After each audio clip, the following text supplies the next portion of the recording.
আসসালামু আলাইকুম। সবাই কেমন আছেন? আজ আমি আপনাদের পটল পাতার নকশি কাঁথা সেলাই করে দেখাবো। এখানে আমি 2 ইঞ্চি করে খোপগুলা কেটে নিয়েছি। দেখেন আমি মেপেও দেখাচ্ছি। এগুলা কিন্তু আগেই আমি সেলাই করে নিয়েছি। এখন আমি আড়াআড়িভাবে এক খোপ রেখে পাশের যে আরেক খোপ তার মাঝখান বরাবর সেলাই করে নিব। আবার একটা লাইন মানে আড়াআড়ি খোপগুলা বাদ রেখে আবার তার সাইড দিয়ে সেলাই করে নিব। মানে কথা হচ্ছে যে এক খোপ বাদ রাখতে হবে আর এক খোপের মধ্য দিয়ে সেলাই করে নিতে হবে। পুরা কাঁথাটা ঠিক এইভাবেই সেলাই করে নিতে হবে। আজকে আমি যে কাঁথাটা সেলাই করা দেখাচ্ছি এইটার নাম হচ্ছে পটল পাতা কাঁথা, যেটা মানে কি বলবো অনেক সুন্দর লাগে বাস্তবে। অন্যান্য কাঁথাগুলোর তুলনায় অনেক বেশি সুন্দর এই কাঁথাটা। যাই হোক, এখানে আমি কাঁথাটা কিন্তু 2 ভাঁজে ভাঁজ করে পেতে নিয়েছি, যেহেতু আমি নতুন কাপড় দিয়েই পেতে নিয়েছি। আর এখানে আমি সুতাটা 2 গুণ করে ব্যবহার করছি। দেখতে পাচ্ছেন আমি অফ ক্যামেরায় বাকিটা করে নিয়েছি। এখন আবারও যে খোপগুলা বাকি রয়েছে সেইগুলা আড়াআড়িভাবে মাঝখান বরাবর সেলাই করে নিব। দেখেন আমি কিন্তু সেলাইগুলা একদম মাঝখান দিয়ে মানে খোপগুলার মাঝখান দিয়ে সেলাই করে নিচ্ছি। আপনারা ঠিক এইভাবে সেলাইগুলা করে নেবেন। আর আপনারা খোপগুলো আগে থেকেই কেটে মানে পেন্সিল দিয়ে দাগ কেটে তার উপর দিয়ে সেলাইগুলো করে নেবেন, কারণ তাহলে আপনাদের সুবিধা হবে। আপনারা যারা আমার আগের ভিডিওগুলো দেখছেন তারা অবশ্যই জানেন যে আমি কিন্তু খোপগুলা চক অথবা পেন্সিল দিয়ে দাগগুলা কেটে নিই, কারণ তাহলে খোপগুলা ছোট বড় হয় না। কিন্তু যদি আপনারা না কাটেন তাহলে ছোট বড় হয়ে যাওয়ার সম্ভাবনা থাকে। আবারও আমি অফ ক্যামেরায় বাকি খোপগুলা করে নিলাম। এখন আমি এই যে আড়াআড়িভাবে সেলাইটা করে নিয়েছিলাম ওর সাইড দিয়ে হচ্ছে বাঁকা করে আমি পাতাগুলা দিয়ে নিব। একদম সহজ, আপনাদের বারবার ফিট ওঠানামা করতে হবে না। এখানে আমি দেখতেই পাচ্ছেন টোটাল হচ্ছে 5টা করে পাতা দিয়ে নিচ্ছি। মানে একটা খোপের ভিতরে 5টা করে আর কি সেলাই করে নিব। একটা সোজা হবে আর দুই সাইডে মোট 4টা বাঁকা হবে। আপনারা একটু স্ক্রিনে লক্ষ্য করেন, লক্ষ্য করলে আপনারা পারবেন। একদম ইজি এবং সহজ এই কাঁথাটা সেলাই করা।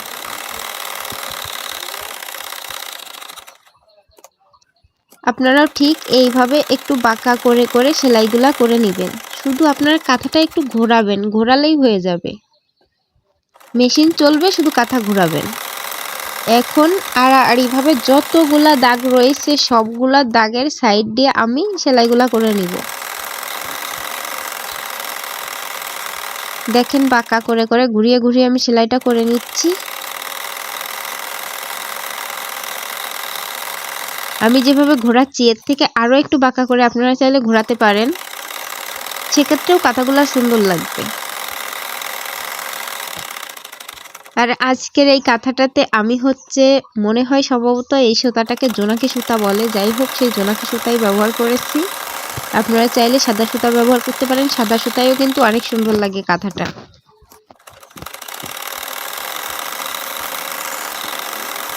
আর আপনারা সবসময় 2 গুণ সুতা ব্যবহার করার চেষ্টা করবেন, কারণ যদি আপনারা 3-4 গুণ সুতা ব্যবহার করতে যান তাহলে কেটে যাওয়ার সম্ভাবনা থাকে। এর জন্য 2 গুণ সুতা ব্যবহার করার চেষ্টা করবেন। এখন আমি দেখেন আবারও সেই ঘুরিয়ে সেলাই করেই যাচ্ছি। আমার অনেকখানি সেলাই করা হয়ে গেছে। এরকম একটা কাঁথা সেলাই করতে আপনাদের বেশি না মাত্র ঘন্টাখানেক টাইম লাগতে পারে, কারণ এটাতে কোনো ফিড ওঠানামা করানোর কোনো ঝামেলা নেই। বারবার সুতা না কাটলেও চলবে। একবার সেলাই শুরু করবেন, করে কাঁথাটা আবার উল্টা দিকে ঘুরিয়ে আবারও সেলাই করবেন, তারপর আবারও ঘুরিয়ে আবার সেলাই করবেন, তারপর আবার ঘুরিয়ে আবার সেলাই করবেন, ব্যাস শেষ। তারপর একবারই সুতা কেটে নেবেন।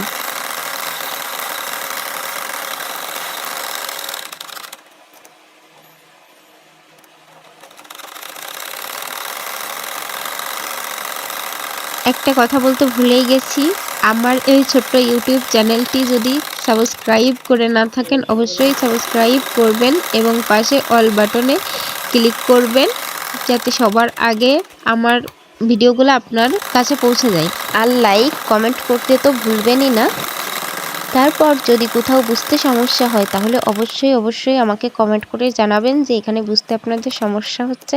আমি চেষ্টা করব আপনাদেরকে বোঝানোর জন্য, যে আপনাদের সমস্যাগুলো সমাধান করার জন্য। সেক্ষেত্রে আপনারা কখনো কোনো কিছু মনে না করেই আপনারা কমেন্ট করবেন, আমি আপনাদেরকে সাথে সাথে কমেন্টে রিপ্লাই দেওয়ার চেষ্টা করব। দেখেন একইভাবে পুরা কাঁথাটাই পাতায় পাতায় ভরে গেছে।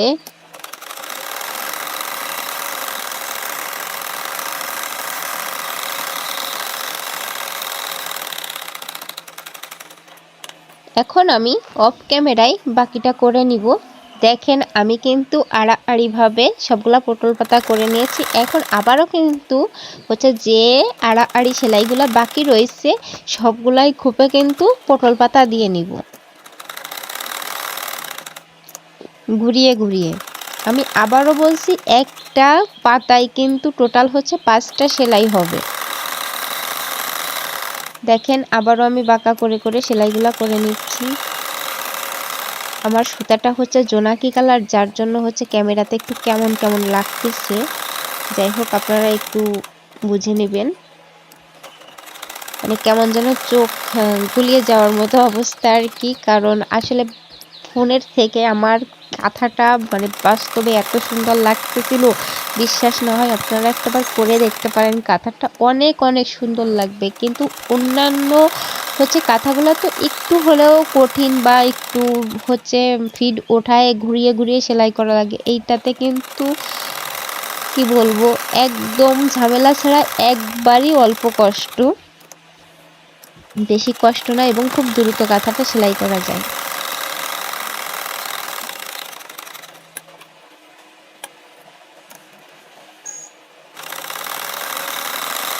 এই কাঁথাটা আমার লাইফে যে কতবার করছি তার গোনা গাথা নাই। কারণ এই কাঁথাটার চাহিদা যেন কখনো কমেই না, যতই করি ততই মনে হয় নতুন নতুন।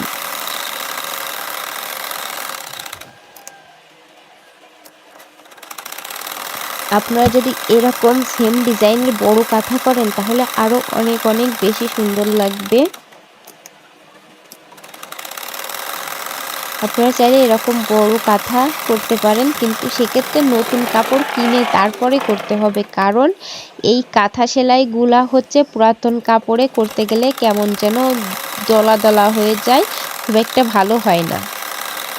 আর যদিও বা কোনো আপু পুরাতন কাপড়ে করেন তাহলে হচ্ছে সেক্ষেত্রে কাঁথাটা কিন্তু 3-4 পর্দা করে পুরো করে নেবেন, কিন্তু একদম পাতলা করে নেবেন না। আর এখানে তো আমি গজ কাপড় ব্যবহার করছি, সেক্ষেত্রে 2 পর্দা করে নিয়েছি। কিন্তু আপনারা পুরাতন কাপড় পাতলে সেক্ষেত্রে আপনারা 3-4 পর্দা করে নেবেন।